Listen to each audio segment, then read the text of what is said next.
त्या ग्रंथामध्ये असा उल्लेख आहे की काही पूर्वीच्या काळामध्ये घोडे हे पंखांचे होते. अच्छा. हॅलो गाईज, मी अतुल मराठी कलाकार तुमचं पुन्हा एकदा स्वागत करतो माझ्या यूट्यूब चॅनलवर. मित्रांनो, आजचा ब्लॉग खूपच इन्फॉर्मेटिव्ह होणार आहे, त्यामुळे शेवटपर्यंत नक्की बघा. परभणी जिल्ह्यापासून पाथरी रोडला 5 किलोमीटर अंतरावर दिनेश शहाणे यांचं स्टड फार्म हाऊस आहे. आम्ही तिथे पोहोचलो आणि आम्हाला घोड्यांविषयी चांगली माहिती मिळाली. तर मित्रांनो, आज आपण आलो आहोत परभणीच्या DS स्टड फार्ममध्ये, ज्याचे ओनर आहेत दिनेश भैया शहाणे. तर मित्रांनो, इथे जवळपास 7 ते 8 घोडे आहेत, 2-3 खेचर आहेत. तुम्हाला आज या व्हिडिओमध्ये घोड्यांविषयी संपूर्ण माहिती मिळणार आहे, म्हणून हा व्हिडिओ शेवटपर्यंत नक्की बघा.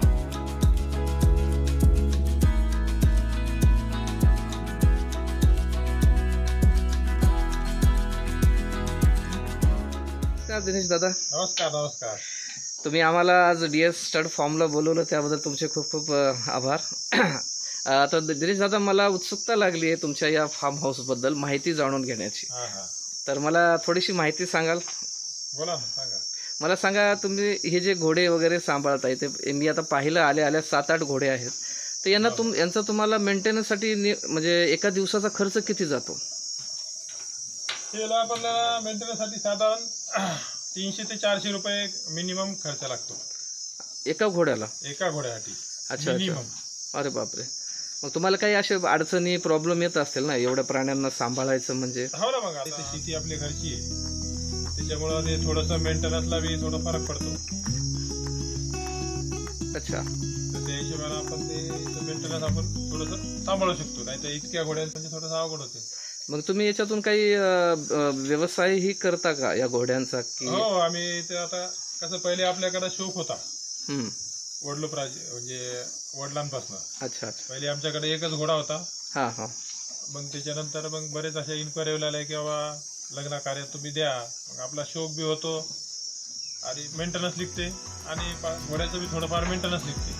अच्छा अच्छा. मग तुम्ही हे लग्न कार्यामध्ये बी तुम्ही समजा घोडे वगैरे, रथ, मी आता रथ वगैरे पाहिले इथं लग्नाचे, तर खूप सुंदर रथ आहेत तुमच्या इकडं. तर तुम्ही ऑर्डर वगैरे देत असता ना? ऑर्डरला वगैरे मग पार्टीची इन्क्वायरी आली की त्या हिशोबाने ऑर्डरला जातात आपले. म्हणजे सवलतीत देता, सवलत वगैरे आहे. ओके.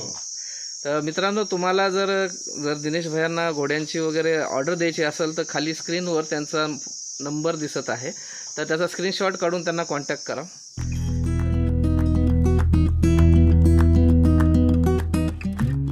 सोबत आहेत आता परभणी जिल्ह्याचे अश्व प्रशिक्षक आणि तज्ज्ञ.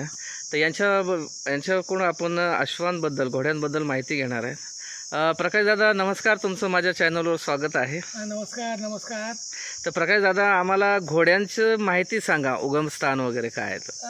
तसं घोड्यांच्या उगमस्थानाचा विचार करत असता मी शालिहोत्र नावाचा ग्रंथ वाचला होता. त्या ग्रंथामध्ये असा उल्लेख आहे की काही पूर्वीच्या काळामध्ये घोडे हे पंखांचे होते. अच्छा. असा त्या ग्रंथामध्ये उल्लेख आहे. सत्यता असत्यता तो मुद्दा नंतरचा राहिला. मग ब्रह्मदेवाने काहीतरी कोणत्या कारणाने त्यांना शाप दिला आणि मग ते पंखांचे घोडे नाहीसे झाले. एका ऋषीने नंतर यज्ञ केला. मग त्या यज्ञाच्या धुरामुळं डोळ्यामधनं जे अश्रू यायला लागले, त्या अश्रूमुळं घोडे निर्माण झाले. उजव्या डोळ्याच्या 2 अश्रूंमधून नर निर्माण झाला आणि डाव्या डोळ्याच्या 2 अश्रूंमधून मादी निर्माण झाली, असा उल्लेख, असा समज शालिहोत्र नावाच्या ग्रंथामध्ये आहे. आणि तो ग्रंथ तुम्हाला राजस्थानमध्ये आढळतो, इथे काही आढळत नाही. कारण त्या शालिहोत्र ग्रंथामध्ये नकुल म्हणजे सुद्धा घोडाच म्हणतात. अच्छा. नकुल, कारण नकुल हा घोडा पाहण्यात, घोड्याची औषधी तयार करण्यामध्ये अत्यंत प्रवीण होता. आजही त्या काळातली औषधी घोड्यांसाठी आहे. घोड्याचा विचार करता घोड्याच्या भरपूर जाती आहेत. जगाच्या पाठीवर जर विचार केला तर ते जे काही रेसचे घोडे वगैरे वापरतात ते थारो ब्रीड असतात. थारो ब्रीड. आणि ज्याच्यासमोर मी उभा आहे त्याला पोणी असं म्हणतात, खेचर. ही जात तुम्हाला जम्मू काश्मीरकडे किंवा केदारनाथला तुम्ही बघा, सगळे तुम्हाला याच जातीचे घोडे सापडल्या जातील. कारण यांच्यामध्ये एक वेगळीच एनर्जी असते, कितीही उंच पहाड असू द्या, ते अत्यंत लिलया ते पहाड पार करतात. आणि यांच्यामध्ये ती मोठ्या घोड्यापेक्षा मोठी ताकद असते. पोणी असं यांना इंग्लिशमध्ये म्हणतात आणि आपल्या ह्या गावरान भाषेमध्ये याला खेचर असं म्हणतात. अच्छा. आणि भारताच्या बाबतीत जर विचार केला तर भारतामध्ये नानाविध प्रकारच्या जाती आहेत, पण प्रामुख्याने जर आपण विचार केला तर त्या 4 जाती आपल्याला पाहायला मिळतात. त्यात मारवाड एक आहे, त्यानंतर सिंध एक आहे, जे चालीवर चालणारे घोडे असतात, त्यानंतर काठेवाड एक आहे, आणि त्याच्यानंतर आपल्याकडं मारवाड, सिंध, काठेवाड आणि पंजाबी घोडा एक असतो, तो एक आहे. आणि घोड्यामध्ये नानाविध गोष्टी आहेत. असं म्हणतात की घोड्यामध्ये 72 खोडी आहेत, सांभाळणाऱ्यामध्ये 73 असाव्यात, त्यांनी तो घोडा पाळावा. हा विनोद आहे असो, पण वेगवेगळ्या खोडी असतात. आपले जुने लोक पाहतात त्याला. हे असं आपण याच्यावर जर केलं, या दोन्ही डोळ्याच्या खाले जर भवरा गेला तर तो घोडा अश्रुढाळ झाला. आणि समजा तो दोन्ही डोळ्याच्या मध्ये असेल तर मग त्याला कसं पाहायचं, तर त्याची एक आमच्याकडं पद्धत आहे पाहण्याची.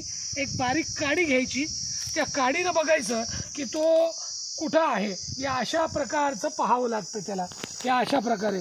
मग तो वर गेला. असे वेगवेगळे इथे देवमन असतो, या ठिकाणी कंठा असतो. त्याच्यानंतर हे भवरे फार महत्त्वाचे असतात घोड्याचे. अंगावर कुठला भवरा नसावा. खाली या भागामध्ये गंगापाट असते, गंगापाट. अशा वेगवेगळ्या खोडी घोड्यांमध्ये असतात. आणि जुने सांभाळणारे घोडे आजही या सगळ्या गोष्टी पाहून घोडा खरेदी करतात. पण तशा अर्थाने मला एकच म्हणायचं आहे की आईच्या पोटामध्ये तिचं लेकरू राहत नाही, ते आपल्यापुढे काय राहणार आहे. त्यामुळं घोडा प्राणी म्हणून तुम्ही वापरा, त्याची सेवा करा, त्याचा आनंद घ्या. या बाकीच्या गोष्टी जरी पूर्वपरंपरागत चालत आलेल्या असल्या तरी माझ्या मतानं आता विज्ञानाच्या युगात आपण त्याला जास्त महत्त्व देता कामा नये. त्या जुन्या परंपरा आहेत त्या घेतच चालायच्या. पण घोडा सांभाळायचा असेल तर आपल्या लेकरावरही त्याला सांभाळावं लागतं. ती एकच कोणती तुम्ही जर विचारलं तर त्याचा एकच आजार आहे, तो खतरनाक आजार म्हणता येईल, पोटसूळ नावाचा आजार. घोड्याला पोटसूळ होत असतं आणि पोटसूळावर जर आपण लक्ष दिलं नाही तर घोडा गतप्राण होण्याची भीती असते. असे त्याला तसे आजार भरपूर असतात, पण तुमच्या सांभाळणाऱ्यावर आहे. सांभाळणारा किती छान सांभाळतो. घोड्याला लेकरावानी सांभाळावं लागतं. म्हणून मला प्राण्यांची पहिलेपासून आवड आहे. आणि प्राणीसुद्धा आपण जसं लेकरू सांभाळतो तसंच सांभाळावं. तुम्ही प्रेम लावा, तुम्हाला प्रेम मिळेल. तर मित्रांनो, आजची घोड्यांविषयी माहिती जर तुम्हाला आवडली असेल तर माझ्या चॅनलला सबस्क्राईब करा, लाईक करा आणि शेअर करा. थँक्यू.